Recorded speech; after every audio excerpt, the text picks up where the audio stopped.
My fellow Americans, stand up, get loud, and let's welcome a true American patriot, Mr. Ted Nugent.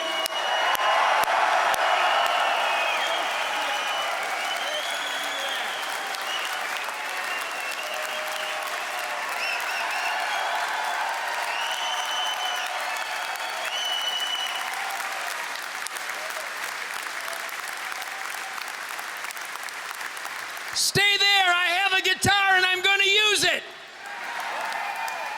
Do you feel some attitude? I'm going to play some guitar for the heroes of the United States Army that are out there tonight. I'm going to play guitar for the heroes of the United States Air Force out there tonight.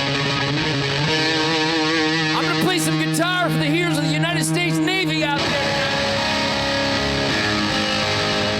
Some guitar for the heroes of the Coast Guard out there tonight, and the National Guard, and the United States Marine Corps that are out there tonight.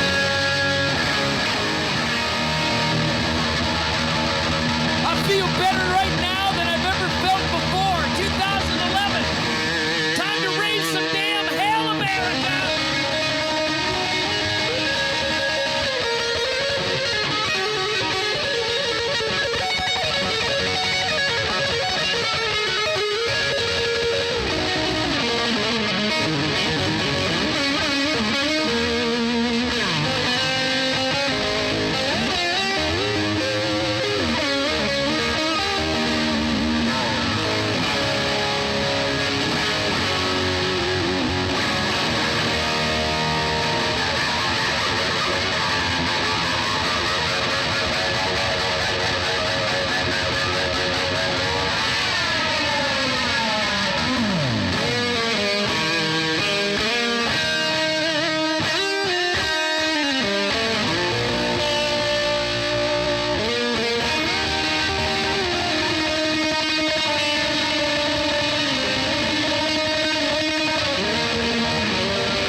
Let's hear a no shit, Uncle Ted. All right, have a seat, and I mean it. I swear to God, we owe those heroes amongst us tonight, and they are in the room, of the United States Army, the Navy, the Air Force, the Coast Guard, the National Guard, the Air National Guard, the U.S. Marine Corps. Without their incredible warrior dedication, we would not be here tonight. And that is, let's hear it for them. And their families. God bless their families. And let me make sure I express why I know these things. I'm just a guitar player, and I missed out on the Alamo and Vietnam and the Gulf War. I missed out on those, but I'm trying to make up for it now, and damn, I'm doing a good job. But I spend time with these heroes. You see, do I glow?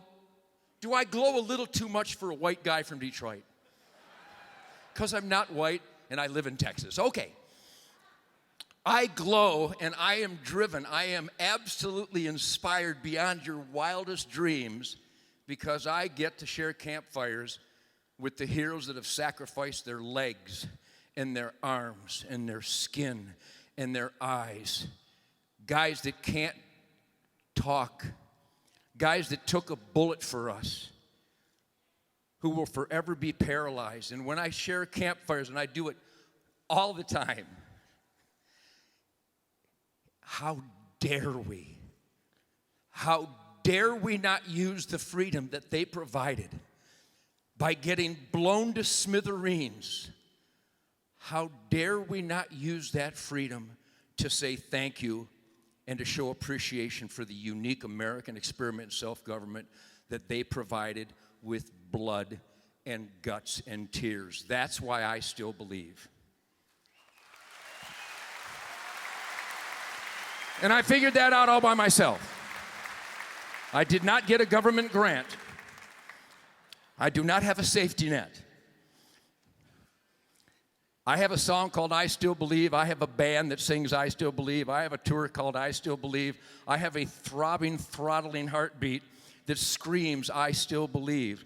And I got to tell you, there's always good, bad, and ugly.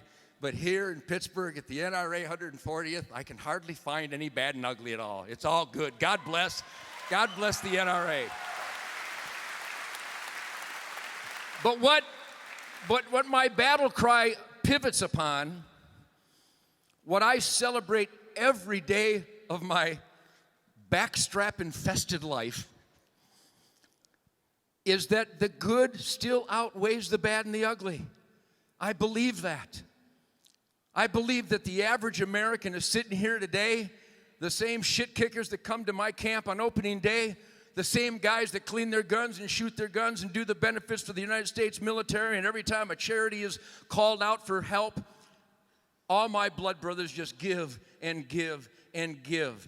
And I still believe that the battle cry of being the best that you can be, the battle cry that adheres to, celebrates, and demands that what is written down in the U.S. Constitution, the Bill of Rights, and the Ten Commandments, and the Golden Rule, and the Declaration of Independence, and the lyrics of Stranglehold, it still drives our lives.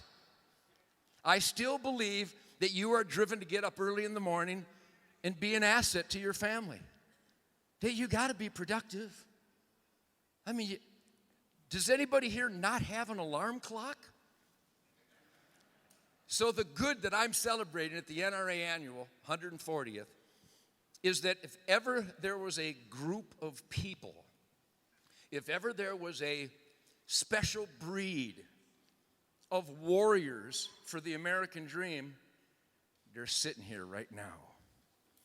I know that in any demographic profile, that when a senator and a congressman and a governor and a mayor and the Mao Zedong fan club in the White House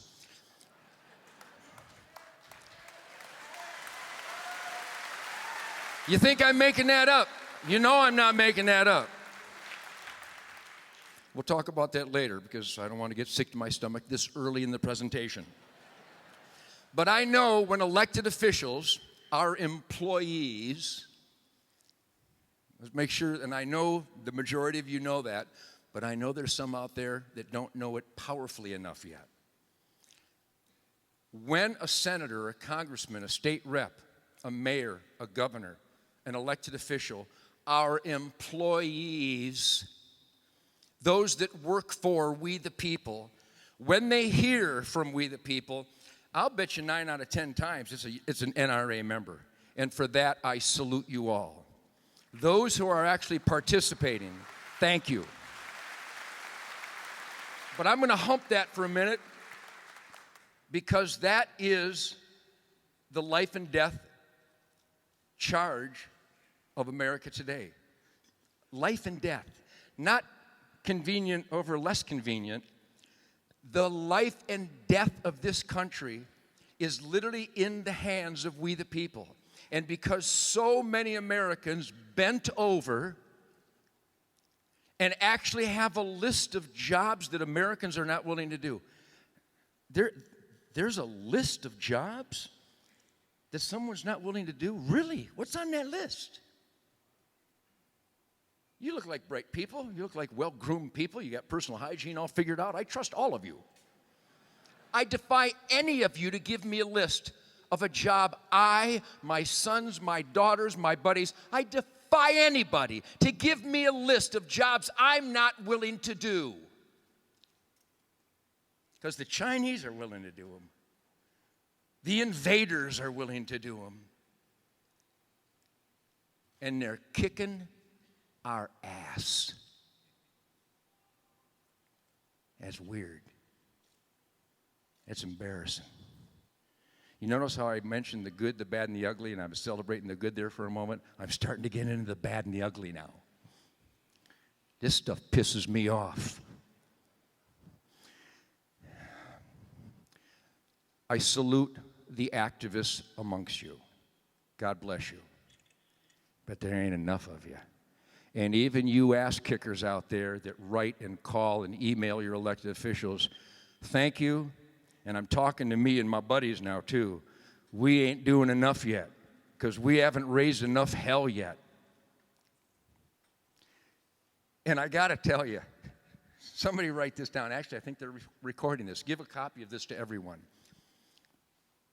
If, this is phenomenal, May 1st, 2011, what I'm about to say dazzles me. It's phenomenal. And what I'm about to say, it defines whether America's going to get fixed or we let more Mao Zedong fans into our government. If just the licensed hunters of America voted as a block, the community organizer would be in jail.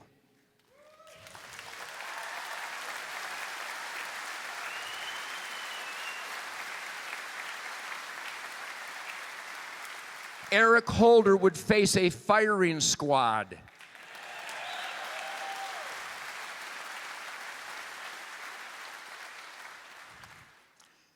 But we don't vote as a block. We don't vote for the Constitution. We don't tell our elected officials that when you're in debt, you can't go shopping.